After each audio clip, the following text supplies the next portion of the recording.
All right, everyone, we have to talk about the state of Illinois, and again, my thoughts. It turns out they're going broke. Their economic downturn mixed with their pension-happy leftist system has begun to cripple the state economy. And here's a simple statement that all too many people don't seem to fucking understand. When you have too much spending, you run into problems. You can't just up the tax rate continuously to pay for some sort of social program, whether it's pensions or whatever, and expect to remain solvent forever.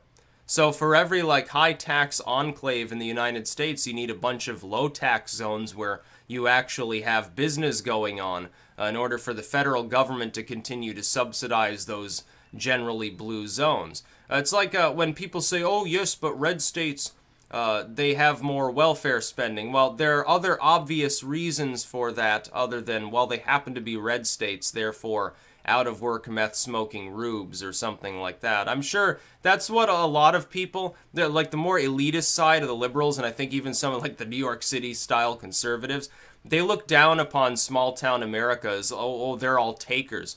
Well, a lot of these communities wouldn't be taking any money at all if they still had the industry that went overseas because of a bunch of idiot policies from the federal government. They wouldn't need any welfare spending. They'd still have jobs. There's the secret. The economic downturn of small town, especially flyover state America, is a result of federal trade policy. It has absolutely nothing to do with people decided to be fucking lazy and take welfare. And as long as these two groups of people keep looking down on them, you're going to cause them to back populists like Trump, by the way. I don't know if they've realized this. I mean, their jobs are on the line. They don't appear concerned. They just want to make the same tired old arguments. Okay, go ahead. See how that happens a couple years from now for you. See if there aren't people who get kicked out of the Senate and House because they take up that line of reasoning and other people vote them out in favor of populists. I bet there'll be a few. Trump will have some more allies in Congress probably come the midterms. Good. You should get rid of primary John McCain. Get rid of him too. He's demented. But Illinois has problems. The first problem Illinois has is Chicago. The basic existence of a very, very sick, high-pension city full of crime that has been continuously having problems and beginning to look a little bit like Detroit. But then again, Detroit is slightly recovering. They've actually managed to run, believe it or not, and you probably didn't see this in anything but local news, Detroit now for 2 years in a row has had a surplus. They've actually made ends meet. Now, that doesn't mean that the lights are back on. It doesn't mean the water is not still off for some people. It doesn't mean they don't have abandoned structures they have to tear down and constant crime problems.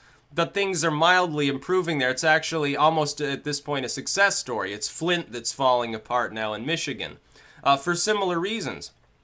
You have a place, reaches its peak population, declines a bit, pensions start getting drained. That means less money to spend on things you actually need.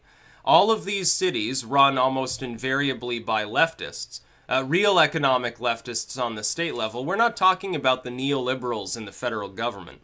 On the state level, we're talking about a different part of the same general party apparatus that nonetheless has very, very little in common. The two don't actually mix much. And keep in mind, Illinois gives us Obama. They used to produce sane individuals.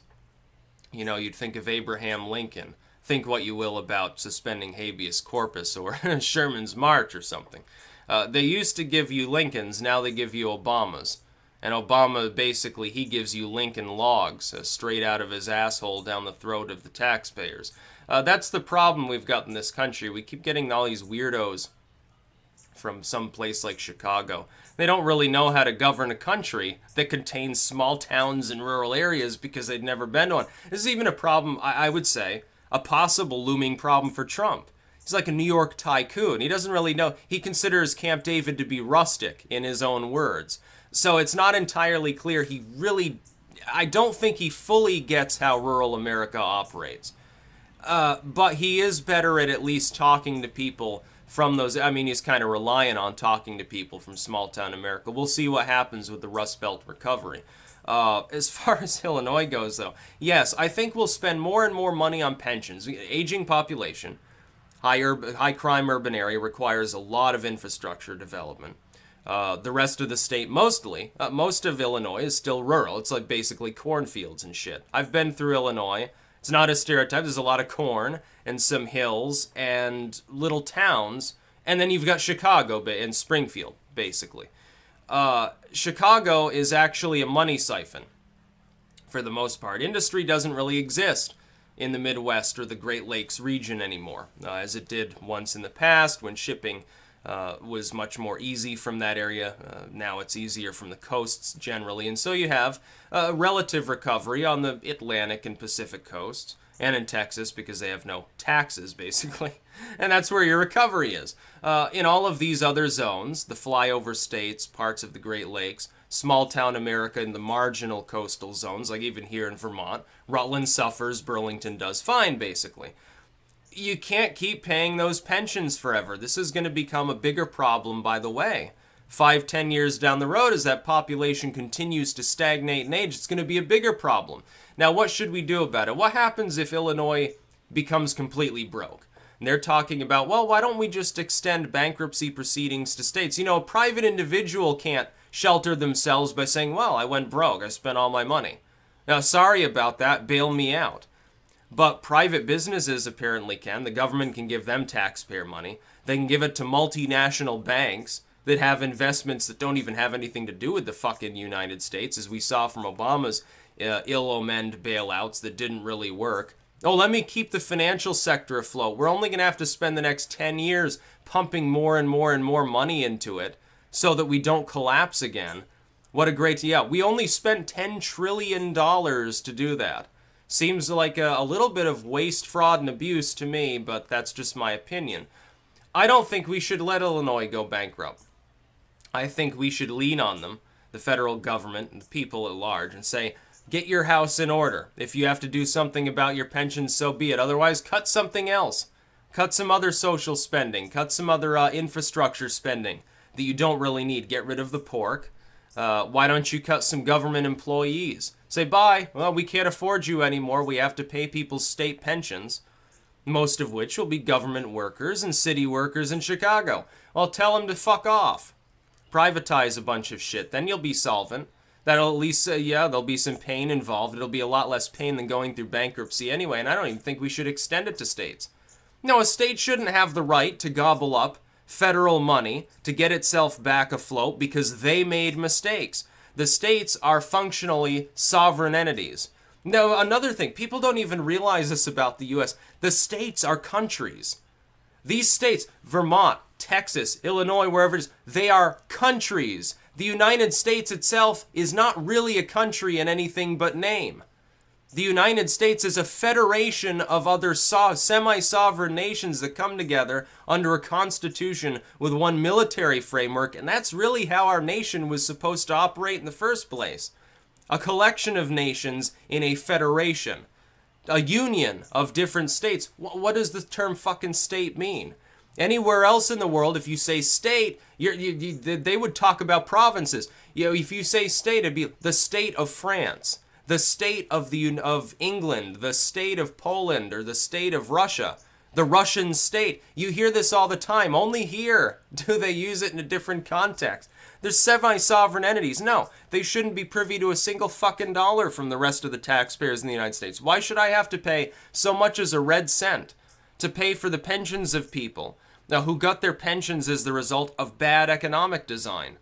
Let Illinois flounder for a while if we end up having no choice but to help them out.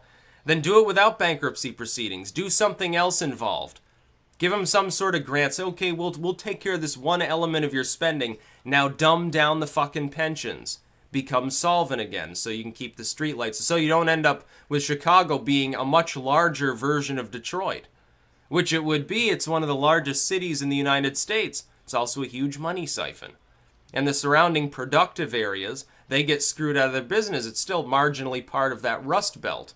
It's part of that Great Lakes region that really has suffered a lot. Chicago may recover because it's a large urban zone and there's tourism and, you know, all of these other things.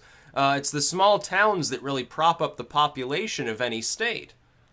Honestly, it really is. And the tourism of Chicago is only going to get you so far. And by the way, as crime continues to seep out of what was once a smaller urban slum in Chicago into Chicago at large, and as areas of the city that before were okay devolve into gang violence because of the drug war and because of an economic downturn that they're certainly, I guess they're certainly having since they're talking about bankruptcy proceedings. Is tourism still going to be on the table, or is it going to be like Detroit? Detroit used to be the Paris of the Americas, the Paris of the West. Wow. And tourists from foreign shores love to see Detroit. They loved all those intricate sort of roaring 20s style decor, and they loved the cool roads, and wow, the city's just massive. It stretches out forever in all directions.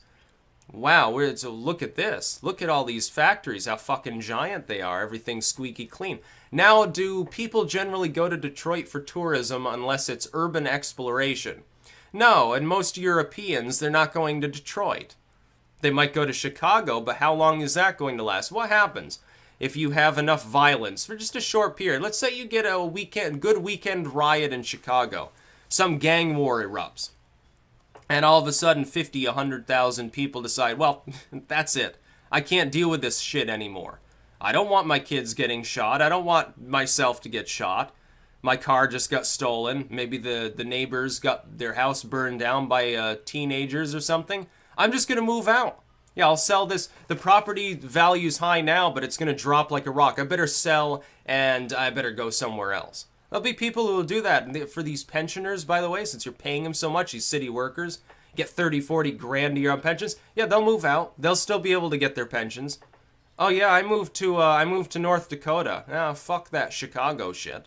And then the problem will metastasize. It'll get worse. It'll spread to surrounding areas. Just like Flint is now infected by Detroit syndrome. It'll be the same thing. Yeah, or Dearborn, which is in the same region. Actually, I didn't realize that. I thought Dearborn wasn't so close to Detroit. It's actually right next to it. It's basically a suburb of Detroit. I didn't even know that until fairly recently. They have so many problems, and it's all because of pensions, retarded spending, infrastructure they don't need. They've got Chicago. That's a problem. Yeah, policing the drug war takes a lot of money. I wonder how many prisoners Illinois has to house.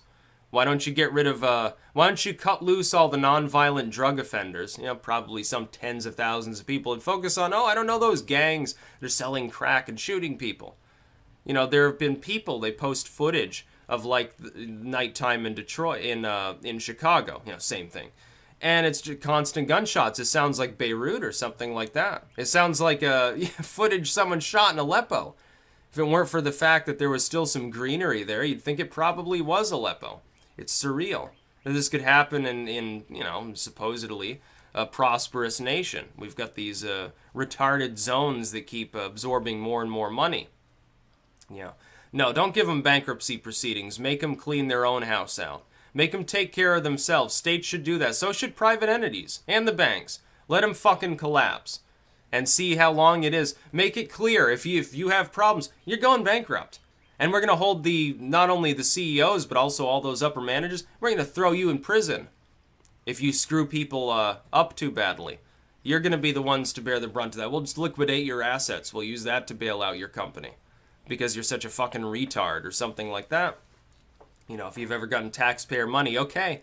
Well, now you've sucked government dick, so you're going to have to suck the taxpayer's dick too. You're going to have to give them a reach around maybe. That's what we should be doing. That's about all. Peace out.